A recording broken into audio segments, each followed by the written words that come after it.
takeover they never saw coming. I walked through my front door after 3 weeks away to find my nephew's girlfriend lounging in my dead wife's favorite chair, scrolling through her phone like she owned the place. Then my nephew looked me dead in the eye and said, "We're not leaving, Uncle Tom. This is our house now." You won't believe what happened next. But before I continue, please hit that subscribe button and let me know in the comments where you're watching from. Trust me, you're going to want to hear how this ends because what I did changed everything. My name is Thomas Harrison, though most people around Seattle still call me Tom from my days running the shipyard supply business. I'm 68 years old now, retired for almost 6 years. My knees ache when the rain rolls in from Puget Sound, and my hands show the wear of 40 years of hard work, but my mind is sharper than it's ever been. Age has a way of teaching you to see things that younger folks miss, to notice the small details that reveal someone's true intentions. I live in a 4-bedroom house in Ballard, one of those older neighborhoods where you can still see remnants of Seattle's working-class history before the tech money changed everything. Nothing extravagant about my place, but it's mine, paid off 23 years ago. My late wife Margaret and I bought this place back in 1991 when you could still afford waterfront-adjacent property on a working man's salary. Back then, $40,000 could get you a house with a view. Now, the same house would go for over $1 million. Margaret passed 7 years ago from pancreatic cancer. 6 months from diagnosis to the end. Those were the hardest 6 months of my life, watching the woman I'd loved for 40 years slowly fade away, knowing there was nothing I could do to stop it. After she died, the house that once felt cozy and full of life became cavernous. Too many rooms filled with memories, too many corners where her absence echoed louder than her presence ever had. I'd find myself standing in the doorway of our bedroom, unable to go in, unable to change anything because changing it felt like erasing her. For the first year after her death, I barely functioned. I'd wake up and forget she was gone, reach across the bed expecting to find her there. I stopped cooking real meals, lived on frozen dinners and sandwiches. The house fell into disrepair, not dramatically, but in small ways. A dripping faucet I didn't fix, gutters that needed cleaning, the garden Margaret had loved, slowly being overtaken by weeds. My daughter Rachel came up from Portland every few weeks, worried about me, trying to help, but I could see the concern in her eyes. She thought I was giving up on life. It was my buddy Frank who finally snapped me out of it. He showed up one Saturday morning, walked right into my house without knocking and said, "Tom, you look like hell and this place looks worse. Margaret would kick your ass if she could see you now." He wasn't wrong. So I started putting my life back together, piece by piece. Fixed the faucet, cleaned the gutters, started working on the garden again, even though I didn't have Margaret's green thumb. Joined a gym, not to get buff, but just to move my body and feel alive. Slowly, painfully, I learned to live alone in a house that was built for two. Dylan is my sister, Sarah's son. Sarah was my baby sister, 10 years younger than me, and I practically helped raise her. When she died suddenly at 42 from a massive heart attack, I was devastated. Dylan was just 18, about to start college, and his father had abandoned them when Dylan was 3. I didn't even think twice about stepping up. That's what family does. You show up when things get hard. I helped pay for his welding certification at Seattle Central, got him connected with my old contacts at the Naval Yard, let him stay in my guest room during his 2-year apprenticeship. He was a good kid back then, really good. Quiet, hardworking, grateful for every opportunity. He'd come home from 12-hour shifts exhausted, but he'd still help me with dinner, still ask about my day, still treat me with respect. I was proud of him. I thought Sarah would have been proud too. I thought I was doing right by her memory. Then about 9 months ago, he started dating Vanessa. She was 25, which didn't bother me on its own. Age gaps happen, but there was something about her that set off alarm bells from the first time I met her. She was all perfectly curated Instagram photos and designer handbags that clearly cost more than she could afford on her income as a part-time receptionist at a dental office. Everything about her was performance, like she was always auditioning for a role in a better life. Dylan brought her to Sunday dinner, which had been our tradition since he was 18. After Sarah died, I started doing Sunday dinners because I didn't want Dylan to lose that sense of family, that anchor. Even after he moved out and got his own place, he'd come back every Sunday. It was our time. I tried to be welcoming to Vanessa. Margaret always said I could be too quick to judge people, that I had a tendency to make up my mind about someone before giving them a fair chance. So I gave Vanessa the benefit of the doubt. I smiled, asked her questions about herself, tried to make her feel included. But I noticed things. I've spent 40 years reading people, first in business and then in life. You learn to see the tells. The way Vanessa's eyes scanned my home the first time she walked in, not appreciating it but calculating it, estimating values. The way she touched objects like she was mentally cataloging them. My mother's china cabinet, my father's hand-built bookshelf, the antique clock on the mantel. She picked each one up, examined it, asked casual questions about where they came from, how long I'd had them. At the time, I thought she was just trying to make conversation. Later, I realized she was doing inventory. I noticed how she interrupted Dylan mid-sentence and he would just shrink back, letting her dominate every conversation. How she'd answer questions I'd asked him, speaking for him like he wasn't capable of speaking for himself. How she'd correct him in front of me, little digs disguised as jokes. Dylan, you're so bad with dates, let me tell that story. Dylan tends to exaggerate. What really happened was this. Each time, Dylan would laugh it off, but I could see the tension in his jaw, the way his hands would clench under the table. I pulled him aside after that first dinner. You okay, kid? I asked. What do you mean? He said. But he wouldn't meet my eyes. Just checking in, I said. She seems like a strong personality. She's confident, he said defensively. There's nothing wrong with that. You're right, I agreed. Just make sure you don't lose yourself trying to keep someone else happy. He nodded, but I could tell he didn't really hear me. He was already too far gone, already bending himself into shapes to fit her expectations. Over the next few months, I watched Dylan change. He stopped coming to Sunday dinners as regularly. When he did come, Vanessa was always with him, and she'd monopolize the conversation, talking about their plans, their dreams, their future. It was always about what she wanted. A house with a view, a destination wedding, designer furniture, travel to Europe. Everything cost money, money that Dylan didn't have on a welder's salary. But Vanessa had plans for that too. Dylan just needed one more certification, she'd say. Just one more promotion, just one more step up the ladder. Then everything would fall into place. I wanted to shake him, to tell him he was being used, but I knew he wouldn't listen. When you're in the middle of it, you can't see it. The manipulation is gradual, so gradual you don't notice until you're completely under someone else's control. So I kept quiet and hoped he'd figure it out on his own. 4 months ago, everything changed. Dylan called me on a Tuesday evening. His voice was strained, stressed. Uncle Tom, I need to ask you a favor. My apartment building is undergoing major renovations.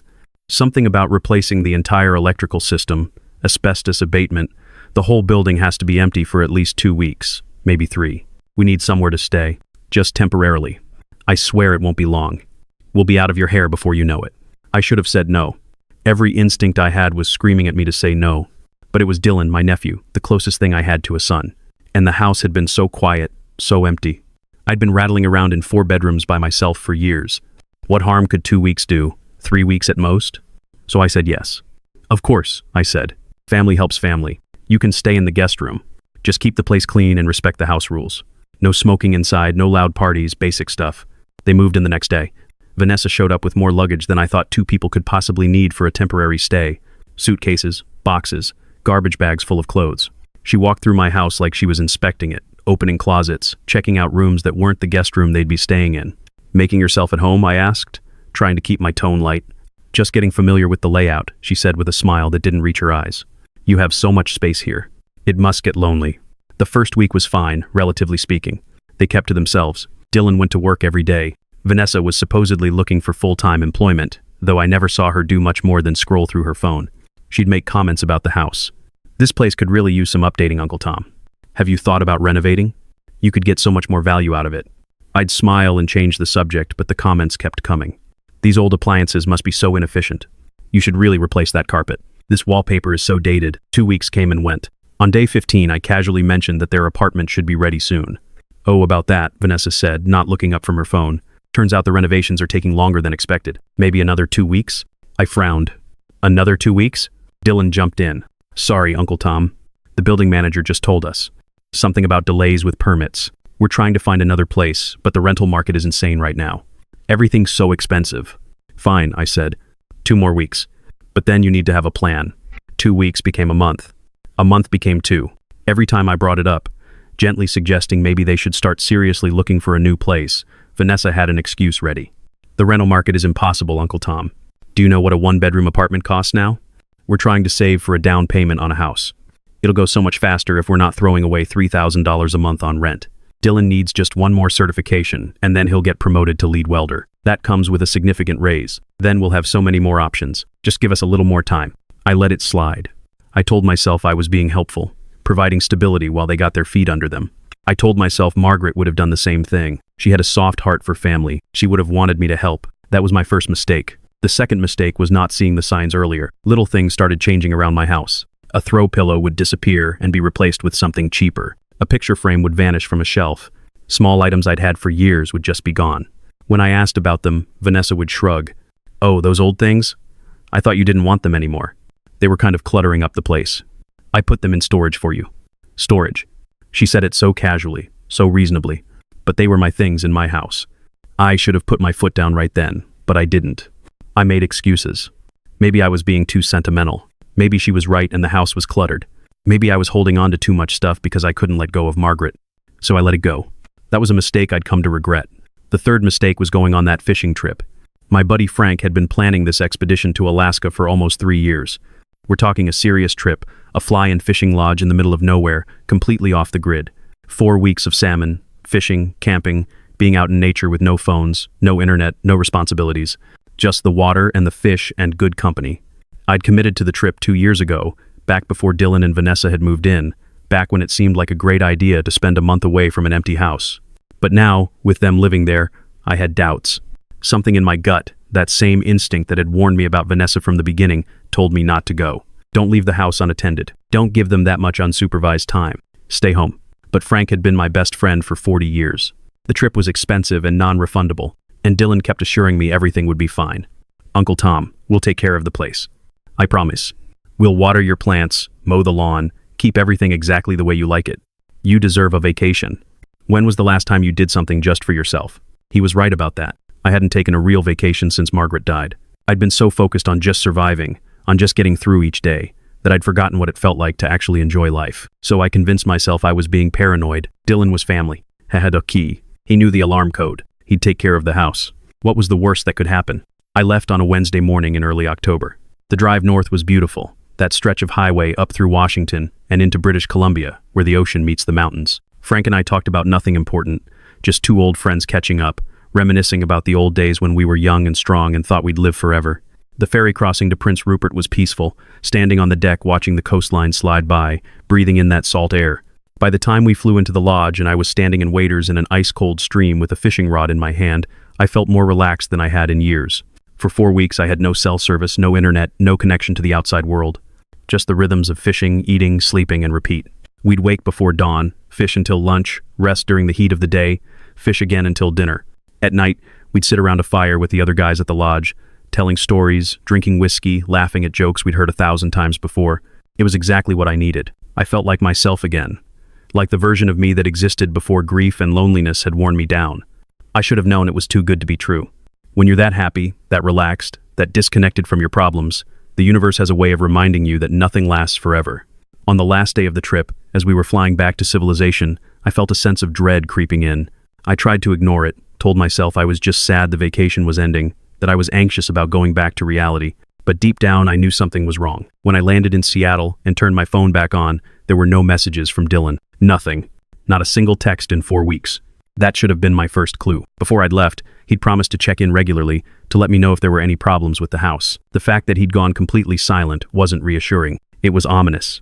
I drove home from the airport, windows down, trying to enjoy the mild November weather, trying not to let my anxiety spiral. Everything is fine, I told myself. You're just being paranoid. Dylan took care of the house. Everything will be exactly the way you left it. But as I turned onto my street and my house came into view, I knew I'd been lying to myself. There was a beat-up Nissan parked in my driveway, in the exact spot where I always put my truck. It had expired registration tags, a cracked windshield, and a bumper held on with duct tape. The lawn, which I'd always kept meticulously maintained, hadn't been mowed in what looked like weeks. The grass was long, nearly up to my knees in places. Margaret's rose garden, the one she'd spent 15 years cultivating into something beautiful, was completely overgrown with weeds. The roses themselves looked neglected, unpruned, dying. The mailbox was overflowing, letters and junk mail scattered on the ground beneath it like confetti. I sat in my truck for a long moment, just staring at my house. This was my house. I'd paid for it with 40 years of hard work. I'd raised a family here. I'd loved and lost here. And in 4 weeks, it had been transformed into something I barely recognized. I got out slowly, my knees protesting, and walked to the front door. I had my key in my hand, but when I turned the knob, it was already unlocked. That was my first hint of how bad things really were. The smell hit me the moment I stepped inside. Stale cigarette smoke, layered thick in the air despite the no-smoking rule I'd explicitly stated. Cheap takeout, the kind that comes in styrofoam containers and leaves a greasy film on everything. Unwashed laundry, that sour smell of clothes left damp too long. And underneath it all, something else, something that smelled like decay, like neglect, like a house that had been given up on. I walked through the living room and my heart started pounding. My leather couch, the one Margaret and I had saved up for and bought for our 20th anniversary, the one we'd spent countless evenings on watching movies and talking about our dreams, it was gone. Just gone. In its place was a cheap futon covered in stains, the kind you'd find at a secondhand store for $100. My father's oak coffee table, the one he'd built with his own hands back in the 70s, the one that had survived moves and kids and decades of use. It was missing. There was a flimsy particle board thing where it used to be, already chipping at the corners, rings from where drinks had been set directly on the surface without coasters. I stood there, trying to process what I was seeing. They'd replaced my furniture. They'd gone into my house while I was gone and replaced my furniture without asking, without telling me. The audacity of it was almost incomprehensible. I walked into the kitchen, my hands shaking now, anger building in my chest like pressure in a boiler. My mother's china cabinet, the one she'd given Margaret and me as a wedding present, was empty. The doors were open, and inside was nothing but dust. The dishes she'd passed down to me, dishes that had been in our family for 3 generations, they were gone. The walls had new holes from where they'd hung different pictures. My pictures, photos of Margaret and me on our wedding day, photos of Rachel as a baby, photos of my sister Sarah, they were all gone. In their place were generic prints from discount stores, the kind with fake inspirational quotes about love and happiness. The kitchen sink was full of dirty dishes, crusted with old food. The counters were sticky with spilled drinks and crumbs. The stove had burn marks from something that had boiled over and never been cleaned up. I felt my chest tighten, but I kept my breathing steady. I needed to see everything before I reacted. I needed to understand the full extent of what had been done. The guest room where they were supposed to be staying was exactly what you'd expect. Clothes everywhere, half-open suitcases, food wrappers on the floor, the bed unmade, but it was the master bedroom that made my blood run cold. They'd moved into my room, into the room Margaret and I had shared for 30 years. The room where we'd celebrated anniversaries and comforted each other during hard times and held each other while Margaret was dying. They'd taken that sacred space and made it theirs. The bed I'd shared with my wife was unmade, covered with their clothes, their belongings scattered across the surface. They'd painted over Margaret's soft lavender walls, the color she'd chosen because she said it made her feel peaceful, with a garish bright orange. Our wedding photo, the one that had hung over the dresser since we'd moved into this house, was face down on the floor in the closet, the glass cracked, the frame bent. I stood in the doorway, unable to step inside, unable to breathe properly. This wasn't forgetfulness. This wasn't carelessness. This was a calculated violation. They'd erased Margaret from our own bedroom. They'd painted over her favorite color, removed our photos, taken our space and made it theirs. I felt something inside me go very still and very cold, like ice forming in my veins. This was war. They declared it without words, and now I was going to finish it. I heard the front door open, voices in the hallway. Vanessa's laugh, high and careless, like she didn't have a worry in the world.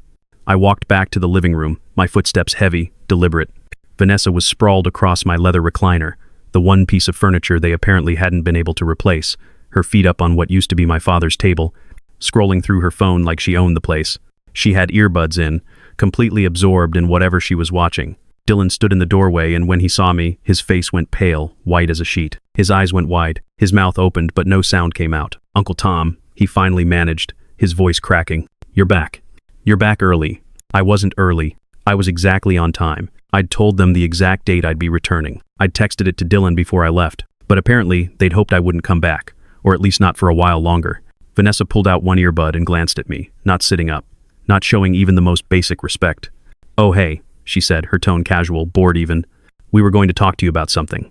Dylan shifted uncomfortably, his hands shoved deep in his pockets. He wouldn't meet my eyes. Vanessa glanced at him, some silent communication passing between them.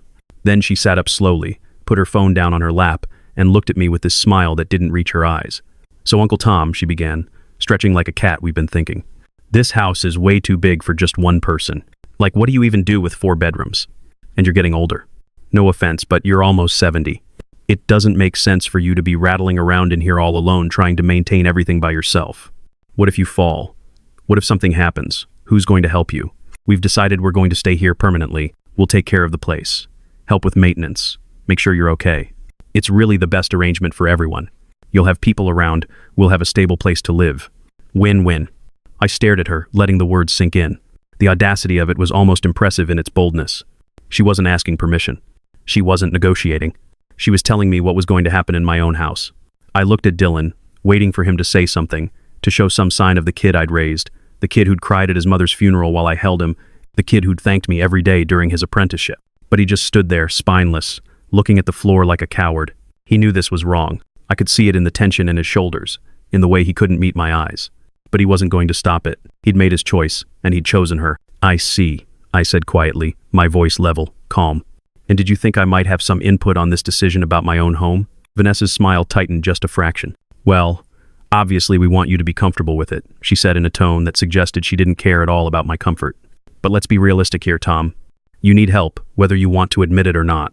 This way, everyone benefits. You get people looking after you, making sure you're eating properly, keeping the house maintained.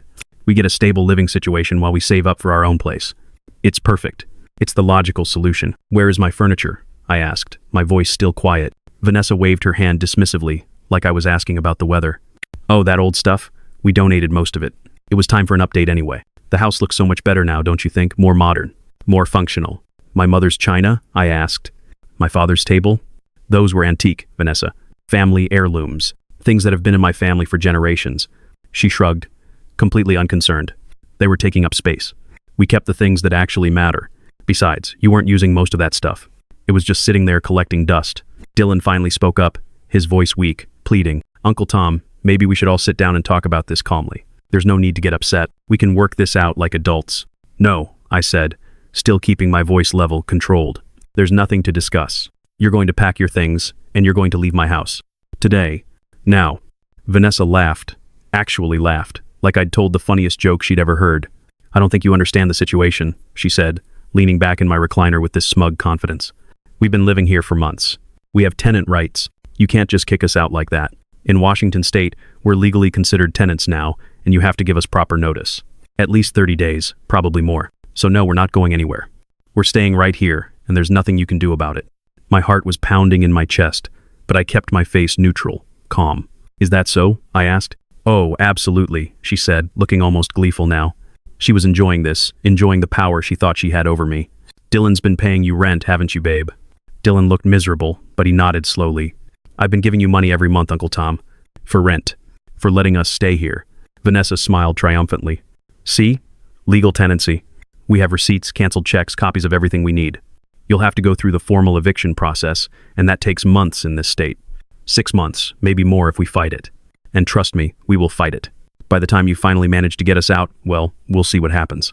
Maybe we'll have saved enough for a down payment by then. Maybe you'll have calmed down and realized this arrangement works for everyone. The thing about getting older, about living through decades of challenges and setbacks and disappointments, is that you learn patience. You learn that the first move isn't always the best move. You learn that anger, while sometimes justified, is rarely productive. So I nodded slowly, as if I was actually considering her words. All right, I said. I'll need to consult with my attorney about the proper procedures. Make sure I do everything by the book. In the meantime, I'll be staying in the guest room. I assume that's acceptable? Vanessa looked surprised. Clearly she'd expected me to explode, to yell, to threaten, to give her ammunition for some kind of harassment or elder abuse claim she could use against me. Dylan looked relieved, probably thinking I was going to roll over and accept the situation. I wasn't. I was planning. I was strategizing. I was preparing for a battle they had no idea was coming. I walked past them to the guest room and closed the door. Then I pulled out my phone and started making calls. The first call was to my daughter Rachel in Portland. When I told her what had happened, what I'd come home to, there was a long silence on the other end of the line. When she finally spoke, her voice was shaking with rage. Dad, she said, I'm driving up there right now. I'm going to drag them out of that house myself. No, I said firmly. That's exactly what they want. They want drama. They want conflict. They want me to do something that gives them legal grounds to claim I'm harassing them or threatening them. We're going to do this the right way, the legal way. The way that ends with them having absolutely nothing. Rachel took a deep breath. Okay, she said. Okay. What do you need me to do? Document everything, I said. I need you to help me catalog every item that's missing or damaged. We're going to build a case that's so airtight they won't have a prayer. She promised to drive up the next day. The second call was to my attorney, David Morrison. I'd used him for my business dealings over the years, real estate contracts, vendor disputes, partnership agreements. He was sharp, methodical, and ruthless when he needed to be. I explained the situation, every detail, every piece of furniture they'd removed, every change they'd made to my home without permission. David was quiet for a long moment after I finished. Tom, he said, this is bad. I won't sugarcoat it. If Dylan's been giving you money and calling it rent, that does establish some presumption of tenancy rights under Washington law. However, there are several things working strongly in your favor. First, was there ever a written lease agreement?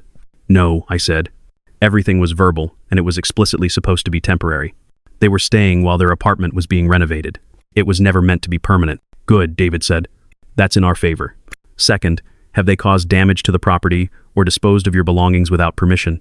Absolutely, I said. They've painted walls, replaced my furniture, thrown out family heirlooms.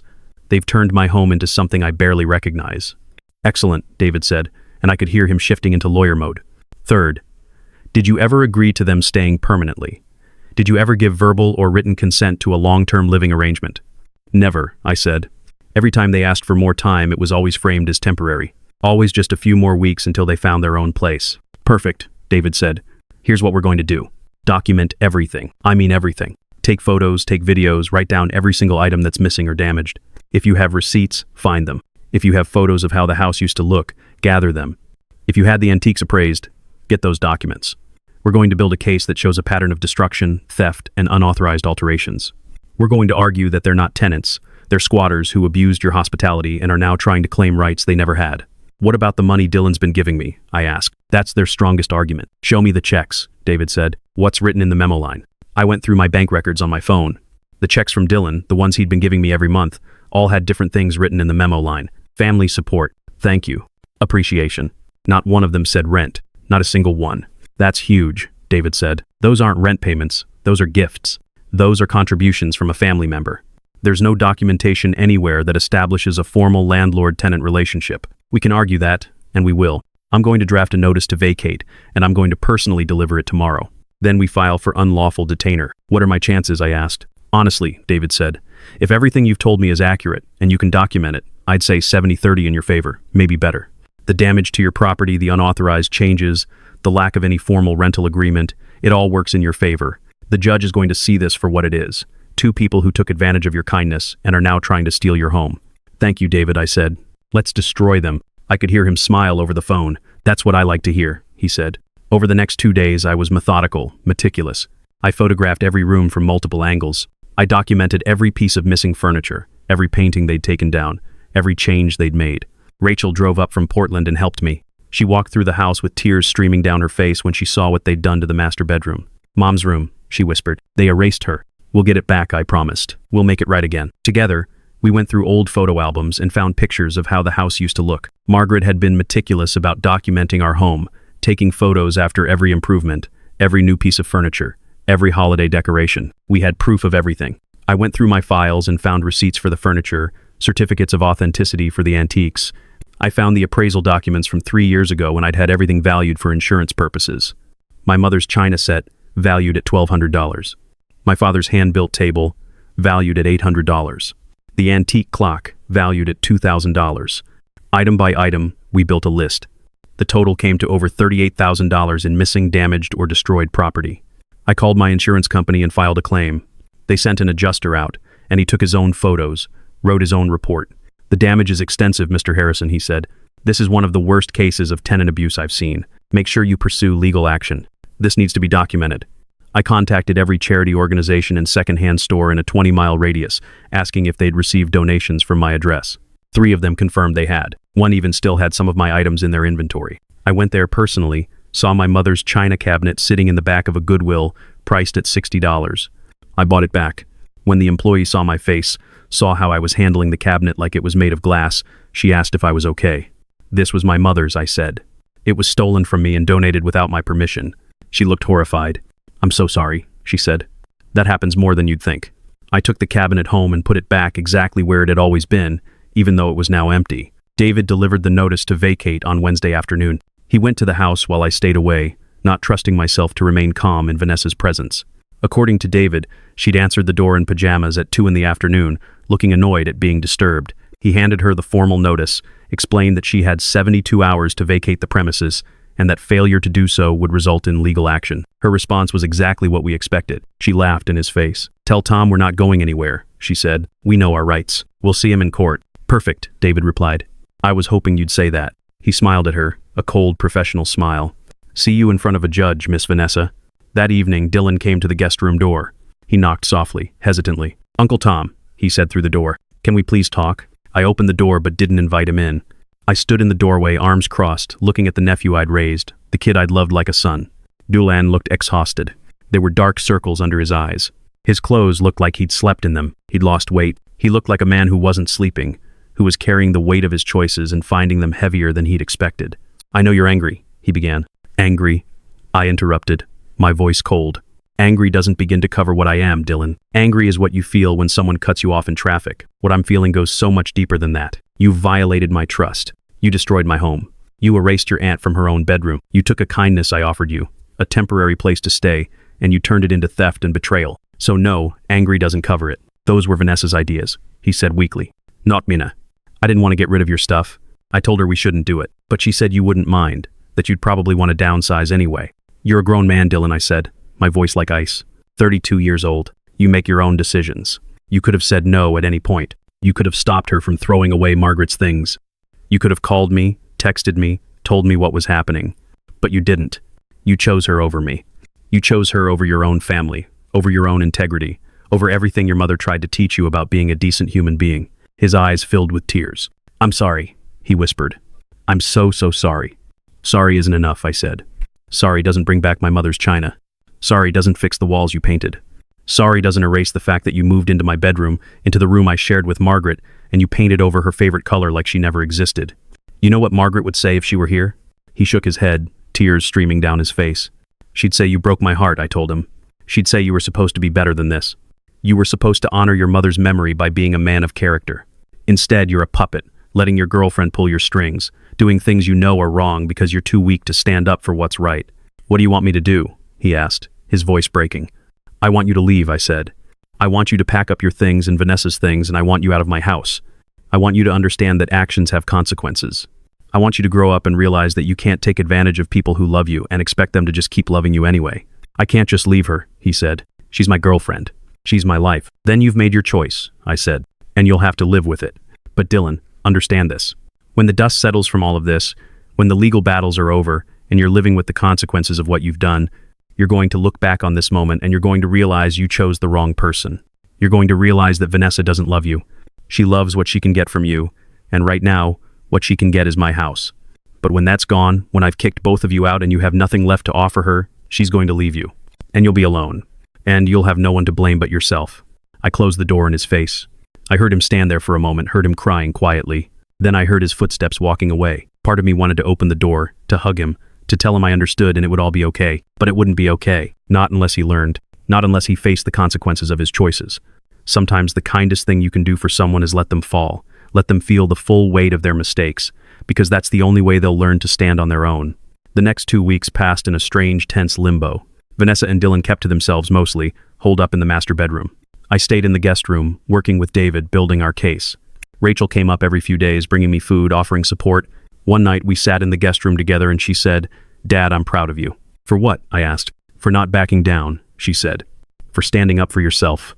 For Mom, a lot of people in your position would just let it go, would decide the fight wasn't worth it. But you're fighting. You're showing them that you can't just walk all over people. That's important." The court date arrived faster than I expected. 2 weeks after David filed for immediate eviction, we were standing in front of a judge. The courtroom was small, just a local civil court, but it felt enormous. The judge was a woman in her early 60s, Judge Patricia Morrison, no relation to my lawyer. She had sharp eyes and a no-nonsense demeanor. She'd been on the bench for 20 years, and from what David told me, she had a reputation for being fair but ruthless with people who wasted her time. David presented our case methodically. He showed the photos of the damaged house, the receipts for the missing items, the statements from the charity organizations, the contractor's estimate for repairs, the bank records showing Dylan's payments with memo lines that said family support, not rent. He called me to the stand, and I testified about the original agreement, about how Dylan had called asking for a temporary place to stay, about how I'd explicitly said no smoking and they'd ignored it, about how I'd come home to find my house violated. Vanessa's attorney was a public defender, young, maybe 26 or 27, fresh out of law school. He tried his best, argued that Dylan and Vanessa had established tenancy, that they had rights, that the payments constituted rent regardless of what was written in the memo line. Judge Morrison listened politely, then turned to the evidence. She studied the photos for a long time, flipping through them slowly, her expression growing colder with each page. "Miss Vanessa," she said, finally looking up, "you're here today with your boyfriend Dylan, correct?" "Yes, Your Honor," Vanessa said, sitting up straighter, trying to look respectable. "This is your boyfriend's uncle's house?" "Yes, Your Honor." "And you were staying there temporarily while your apartment was being renovated?" "That's correct," Vanessa said, "but we established tenancy. We've been paying rent." The judge held up one of the bank statements. "These checks," she said, "are made out to Thomas Harrison with memo lines that say family support and thank you and appreciation. Not a single one says rent." Vanessa's attorney jumped in. "Your Honor, regardless of what the memo line says, these were monthly payments made in exchange for living in the residence. That establishes a rental agreement." "Does it?" the judge asked. "Mr. Harrison, when you agreed to let your nephew stay with you, did you discuss rent?" "No, Your Honor," I said. "I didn't charge him rent. He's family. He offered to contribute to utilities and groceries, and I accepted that out of courtesy, but it was never rent. Did you ever agree that he could stay permanently? Never, I said firmly. It was always temporary, 2 weeks, maybe 3. Then they kept extending it with excuses. The judge turned back to Vanessa. You painted the master bedroom, she said. It wasn't a question. We wanted to update it, Vanessa said. Make it more modern. Without the owner's permission? Well, he wasn't there. We thought he'd like the surprise. The judge's expression hardened. You thought Mr. Harrison, a 68-year-old widower, would like the surprise of having his late wife's favorite color painted over in his own bedroom? A bedroom, I should note, that you were never given permission to occupy in the first place? Vanessa realized her mistake, but it was too late. She stammered, trying to backtrack, but Judge Morrison held up her hand. And these furniture items, the judge continued, holding up the photos, the ones you donated to Goodwill and other charities. Those belonged to Mr. Harrison, correct? They were old, Vanessa said weakly. We replaced them with newer stuff. You disposed of property that wasn't yours, the judge said flatly. Without permission, without notification. You replaced antique family heirlooms with particle board furniture from discount stores. Vanessa had no response. Dylan sat next to her, staring at his hands, looking like he wanted to disappear. Judge Morrison set down the photos and looked at both of them. Here's what I see, she said, her voice cold and clear. I see 2 people who were offered temporary accommodation out of familial kindness. Instead of gratitude, they showed entitlement and disrespect. They disposed of property that wasn't theirs. They made unauthorized permanent alterations to someone else's home. They moved into a bedroom they were never given permission to use. And now they're attempting to claim tenancy rights that were never established in any formal sense.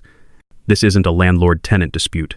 This is theft, destruction of property, and attempted appropriation of someone's home. She turned to David. Mr. Morrison, I'm granting your motion for immediate eviction. The defendants have 72 hours to vacate the premises and remove all of their belongings. Furthermore, I'm ordering them to pay restitution in the amount of $38,500 for damaged, stolen, and destroyed property. If they fail to vacate within 72 hours, the sheriff's office will remove them, and their belongings will be placed in storage at their expense. Vanessa's face went white. Her mouth opened and closed, but no sound came out. Dylan looked like he was going to be sick, his skin gray, his hands shaking. Your Honor, Vanessa's attorney said desperately, my clients have limited financial resources. They have nowhere to go. That's not Mr. Harrison's problem, Judge Morrison said sharply. They should have considered that before they destroyed his home and attempted to steal it. Court is adjourned. She stood, and everyone in the courtroom stood with her. As she left, Vanessa burst into tears, loud, dramatic sobs. Dylan put his arm around her, but she shook him off. This is your fault, she hissed at him. You said he wouldn't fight back. You said he was too old to do anything. As we left the courthouse, David turned to me with a satisfied smile. You won, Tom, he said, decisively. How does it feel? Complicated, I admitted. This was family. I know, David said, but sometimes family hurts you the worst, and you have to protect yourself regardless. You did the right thing. Rachel was waiting outside, and when she saw us, she ran over. How did it go? We won, I said. She has to pay restitution, and they have to be out in 72 hours. Rachel hugged me tightly. I'm proud of you, Dad, she said. Mom would be proud of you too. That night, I went home, and it felt strange walking into a house that was still mine but didn't feel like mine anymore. Vanessa and Dylan were in the master bedroom with the door closed. I could hear them arguing, Vanessa's voice high and angry, Dylan's voice low and defensive. I went to the guest room and closed the door, blocking out their drama. The next day, a sheriff's deputy knocked on my door. I answered it. Mr. Harrison, the deputy said, I'm here to supervise the eviction. Are the occupants present? They're in the back bedroom, I said. The deputy, a woman in her 40s with kind eyes but a firm demeanor, went through the house and knocked on the master bedroom door. Miss Vanessa, Mr. Dylan, you need to vacate the premises now, she called through the door. We need more time, Vanessa shouted back. You've had 3 days, the deputy said. Whatever isn't out in the next 2 hours will be placed in storage and you'll be charged for retrieval. The door opened, and Vanessa emerged, her eyes red from crying, her makeup smeared. This isn't fair, she said to the deputy. This is his fault.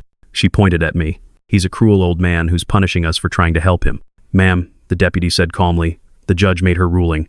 You need to leave. Now. Pack your things. I'll be supervising to ensure there's no conflict. For the next 2 hours, I sat on the porch with Rachel, while Vanessa and Dylan carried boxes and bags out to their car. Trip after trip, loading everything they owned. The Nissan sat low on its suspension, completely overloaded. Dylan never looked at me, never said a word. Vanessa glared at me every chance she got, her expression pure hatred. When they were almost done, Rachel leaned over and whispered, Do you think she'll try anything? Probably, I said. That's why the deputy is here. Finally, Vanessa came out one last time. She walked right up to me, and the deputy stepped closer, ready to intervene. You'll regret this, Vanessa said, her voice shaking with rage. You're a bitter, pathetic old man who's going to die alone in that house. And when you do, no one will care. No one will even notice you're gone." Rachel stood up, stepping between us. "If you're not off this property in the next 60 seconds, she said coldly, "I'm filing a harassment complaint and adding it to the existing charges. Leave. Now." Vanessa looked like she wanted to say more, but Dylan grabbed her arm and pulled her toward the car. They got in, the engine started, and they drove away. I watched the taillights disappear around the corner, and I felt this strange sense of emptiness. Relief, yes, but also sadness. That was the end of my relationship with Dylan, the end of a connection I'd maintained since he was born. Rachel must have sensed what I was feeling because she took my hand. "You did what you had to do, Dad," she said gently. "He made his choices. Now he has to live with them." Over the next month, I threw myself into restoring the house. I hired Mike to help with the repairs. We patched the holes in the walls, refinished the damaged hardwood floors, replaced the burnt carpet. I repainted the master bedroom myself, back to Margaret's soft lavender, the exact shade she'd loved. Every brushstroke felt like reclaiming something that had been stolen. I found our wedding photo in a box in the garage, got a new frame for it, and hung it back exactly where it had always been. I stood there looking at it, at Margaret's smile, at how young we both looked, and I felt her presence in the room. This is right, I thought. This is how it should be. The furniture was mostly gone, donated to places I couldn't track down. But Mike helped me file additional claims through insurance, and David filed supplementary civil suits to collect the restitution the judge had ordered. We started garnishing both Vanessa's and Dylan's wages. It wasn't much, $50 a week from each of them, but it was the principle. They were going to pay for what they'd done, even if it took years. I bought new furniture, not antiques this time, but good quality pieces that felt comfortable and sturdy. The house slowly started to feel like home again. One morning, about 6 weeks after they'd been evicted, David called me. "Thought you'd want to know," he said. "Dylan and Vanessa split up. According to my sources, he moved in with a friend from the Naval Yard. She's already living with someone new. Some guy in Tacoma, older. Probably another Mark." "Did you warn him?" I asked. "I tried," David said. "Called him, sent him copies of our court documents, the whole thing. He thanked me, but said he didn't want to get involved. Said it was none of his business." "Some people have to learn the hard way," I said. "That's the truth," David agreed. I thought about calling Dylan, checking on him, asking if he was okay. But I didn't. The hurt was still too fresh. The betrayal still stung every time I walked past the master bedroom, every time I opened the empty china cabinet, every time I remembered coming home to find my house violated. Maybe someday we'd talk again. Maybe someday I'd be able to forgive him. But not yet. Some wounds need time to heal, and some bridges, once burned, can't be rebuilt quickly. Rachel came up for Thanksgiving, bringing her husband and the kids. We cooked dinner together in my kitchen, the one I'd scrubbed clean and reclaimed. The house felt alive again, filled with voices and laughter and the sounds of family. As we sat around the table, just before we ate, Rachel raised her glass. "To Grandma Margaret," she said, looking at me. "And to you, Dad, for not letting them win. For showing us all that you're never too old to stand up for yourself." To Margaret, I agreed, raising my own glass. Who would have handled this whole thing better than I did? "I don't know about that," Rachel said. "I think you handled it exactly right. You didn't let anger make you do something stupid. You used the system. You protected yourself." That's exactly what she would have wanted. After dinner, after Rachel and her family had gone to bed, I sat on the porch with a glass of bourbon. The late November air was cold, crisp, carrying the salt smell from Puget Sound. The house was quiet behind me, but it was a peaceful quiet, the kind that comes from knowing you're where you belong. I thought about everything that had happened, about Dylan and Vanessa, about the battle I'd fought and won. I thought about Margaret and how much I still missed her, even after 7 years. I wondered what she would think of how I'd handled things. I think she'd be proud, I decided. She'd be sad about Dylan, about how things had ended, but she'd understand that sometimes you have to protect yourself, even from family. Especially from family, because that's when the betrayals cut deepest. My phone buzzed in my pocket. I pulled it out and saw a text from an unknown number. "Uncle Tom, it's Dylan. I left Vanessa. I'm starting over. I'm getting therapy, trying to figure out how I let things get so bad. I know you probably won't forgive me, and I understand that. But I wanted you to know I'm trying to be better. I'm sorry for everything I did. I'm sorry for disappointing you and Aunt Margaret. I'm sorry for being weak when I should have been strong." I stared at the message for a long time, reading it over and over. Part of me wanted to delete it, to block the number, to maintain the walls I'd built. But another part of me, the part that remembered holding him at his mother's funeral, the part that remembered teaching him to fish and helping him with his homework, that part wanted to respond. I thought about what Margaret would do. She'd leave the door open, just a crack. She'd let him know that redemption was possible, even if forgiveness wasn't guaranteed. I typed back slowly. "Good. Keep trying. It's going to take time, and I'm not ready to have you back in my life yet. Maybe I never will be. But I'm glad you're getting help. Your mother would want you to be better than this. Be better for her. I hit send and put my phone away. It wasn't forgiveness. It wasn't reconciliation. But it was acknowledgement. It was a tiny opening in case, someday, he actually did change. I didn't know if he would. People rarely do. But I'd done what I could. The rest was up to him. I finished my bourbon and went inside, locking the door securely behind me. The house settled around me, familiar creaks and whispers, the sounds of a home that had been through trauma but had survived. In the morning, I'd have coffee by the window like always. I'd work on Margaret's garden, which was slowly coming back to life under my care. I'd live my life in the home I'd built, the home I'd fought for, the home that was finally, completely mine again. They'd tried to take everything from me. They'd underestimated me because of my age, because I was a widower living alone, because they thought I'd be too weak or too lonely to fight back. They were wrong. I'd fought back with patience and strategy, with documentation and legal action, with a refusal to be anyone's victim. And I'd won. In that victory, I'd learned something, or maybe relearned something I'd forgotten during the years of grief after Margaret died. You're never too old to stand your ground, never too old to defend what's yours, never too old to remind the world that respect isn't given based on age. It's earned through wisdom and strength and the absolute refusal to let manipulative people rewrite your story. As I stood in my bedroom, Margaret's lavender walls surrounding me, our wedding photo back where it belonged, I felt something I hadn't felt in a long time.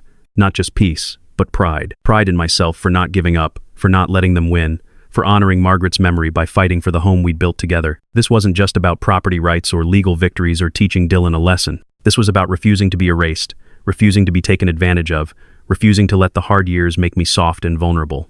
I was 68 years old, but I was stronger than I'd ever been. Not physically. My knees still ached and my hands still shook, but inside, where it counted, I was steel. And anyone who tried to take advantage of me again would learn the same lesson Dylan and Vanessa had learned. This old man has teeth, and he's not afraid to use them. Tomorrow would bring new challenges. Tomorrow, I'd keep working on the house, keep rebuilding what they'd destroyed. But tonight, I slept soundly in my own bed, in my own room, in my own house, surrounded by memories of the woman I'd loved and the life we'd built, protected by the boundaries I'd defended, secure in the knowledge that I'd done exactly what needed to be done. And if Dylan ever did change, if he ever did become the man his mother had hoped he'd be, maybe someday we'd talk again. Maybe someday I'd be able to forgive him. But that was a bridge for another day. Tonight, I was just grateful to be home, truly home, in every sense of the word.